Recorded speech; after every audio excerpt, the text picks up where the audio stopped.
chaîne des jours et des lunes, une chaîne qui vise à vous parler d'astrologie, une astrologie qui suit le rythme de la nature, une astrologie qui suit les saisons, une astrologie au fil de soi. Dans la vidéo aujourd'hui, j'avais envie, elle sera sans doute plus courte que les autres, j'avais envie de vous parler rapidement des éléments qui constituent le zodiaque. Donc on est toujours dans cette idée d'initiation. Et donc l'idée, c'est de vous expliquer comment un petit peu les signes zodiacaux s'organisent en sous-ensemble en quelque sorte.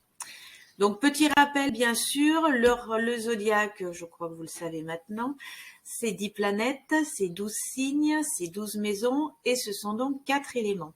Et ce sont ces 4 éléments qui vont nous intéresser aujourd'hui. Les planètes sont au nombre de 10, que ces planètes correspondent chacune à une des caractéristiques de tempérament et une manière d'agir dans le monde. J'ai détaillé ça dans une précédente vidéo, enfin j'ai expliqué ça dans une précédente vidéo.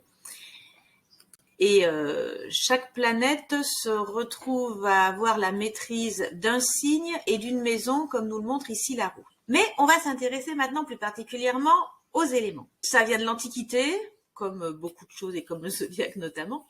Cette idée que l'univers est constitué de 4 éléments. Ces 4 éléments étant le feu, la terre, l'air et l'eau.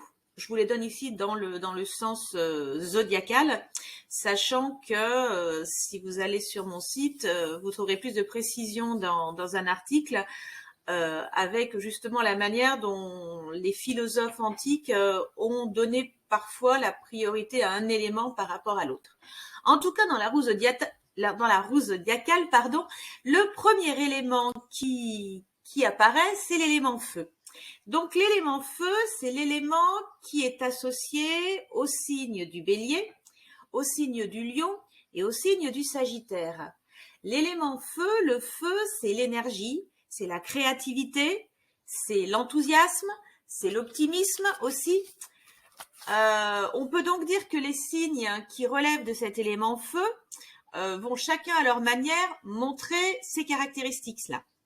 Donc le Bélier, ça va être l'étincelle de vie, ça va être l'excitabilité, le besoin de stimulation permanente. Ça, c'est ce qui caractérise généralement le Bélier. Le Lion, c'est plutôt le rayonnement. C'est-à-dire que le Lion, c'est le soleil. Autrement dit, c'est le feu rayonnant. C'est le feu qui montre le chemin. C'est le feu qui entraîne. Le Sagittaire, quant à lui, c'est un troisième type de feu. C'est le feu de l'hiver, c'est-à-dire que c'est le feu de l'âtre dans la cheminée. C'est l'idée du feu autour duquel on se réunit. Le Bélier déclenchait, c'était l'étincelle. Le Lion, c'était l'embrasement, c'était ce feu qui crépitait. Et le Sagittaire, c'est ce feu qui comporte au moins autant de braise que de flammes et ce feu autour duquel on va se réunir. C'est un feu qui unit les hommes.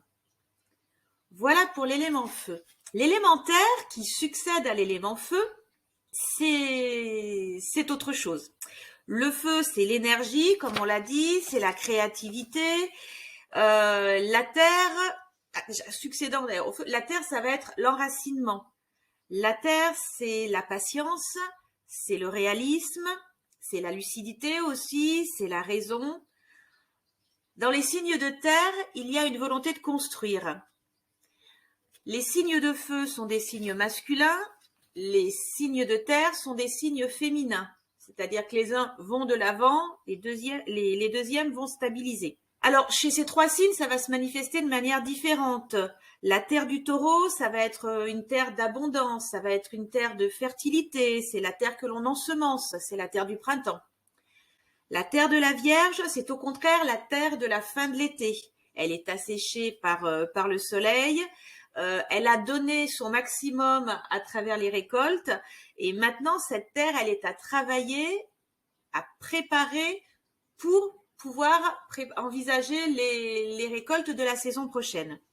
Et quant à la terre du Capricorne, c'est la terre du plein hiver, donc c'est la terre gelée, c'est la terre qui conserve la graine au fond d'elle, mais qui la garde.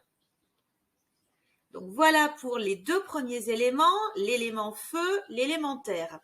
Vous avez constaté que dans la roue zodiacale, ça fonctionne un petit peu par 4, c'est-à-dire qu'en fait, on va avoir 4 signes avec les 4 éléments différents, et puis ensuite, on va recommencer.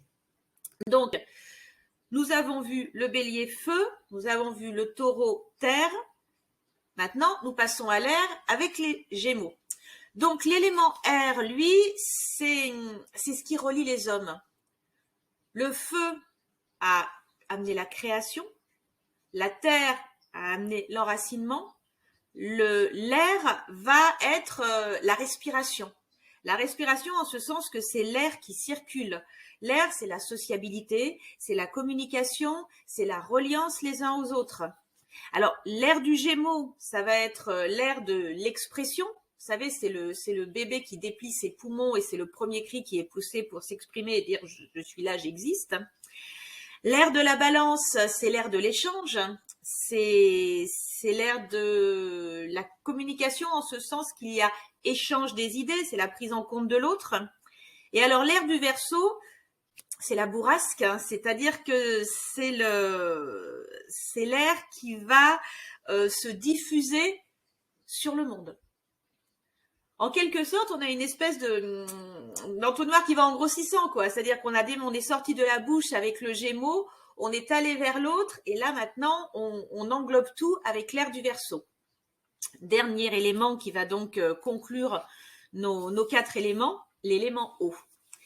Donc l'élément eau, celui du Cancer, celui du Scorpion, celui des Poissons. Donc l'élément eau, c'est la sensibilité. C'est l'émotion, c'est la réceptivité, c'est également la subjectivité. Tout ça est présent avec l'élément eau. Alors, de manière différente, évidemment, selon les 3 signes. Donc, l'eau du Cancer, c'est l'eau maternelle, c'est l'eau du liquide amniotique, c'est l'eau protectrice, c'est l'eau rassurante. L'eau du Scorpion, en revanche, c'est l'eau inquiétante, c'est-à-dire c'est cette eau stagnante. Si vous avez en tête la carte de la Lune dans le tarot, c'est cette eau-là qui se trouve sur la carte de la Lune avec l'écrevisse en deçà. Donc c'est cette idée, c'est cette eau de l'inconscient, c'est cette eau de... On ne sait pas ce qu'il y a dessous et on a un petit peu peur d'aller voir, même si on sait qu'il serait bon d'assainir. Parce que l'eau du Scorpion peut aussi être l'eau, c'est l'eau purifiante, c'est l'eau astringente, c'est l'eau qui va désinfecter. Et enfin, la dernière eau, celle des Poissons, alors elle, c'est l'eau de la fin de l'hiver, c'est l'eau de la fonte des glaces, c'est l'eau qui fond tout, qui dissout tout, qui emmène tout sous son passage, c'est l'eau fusionnelle. C'est ça, l'eau du Cancer. C'est l'eau qui remet tout à égalité et qui permet après de repartir sur la roue avec le bélier, le taureau, etc. Enfin, dernier point que je voulais vous dire à propos des éléments, c'est que de la même manière que chaque signe est associé à un élément, chaque maison est associée à un élément, ce qui est assez logique, étant donné que les maisons sont associées aussi à des signes. Donc, les maisons de feu sont les maisons 1, les maisons 5 et les maisons 9. C'est-à-dire la maison du Bélier, la maison du Lion et la maison du Sagittaire. Les maisons de terre, donc qui succèdent, qui sont des maisons succédantes, ça va être la maison 2, la maison 6 et la maison 10. Les maisons d'air vont être la maison 3, la maison 7 et la maison 11.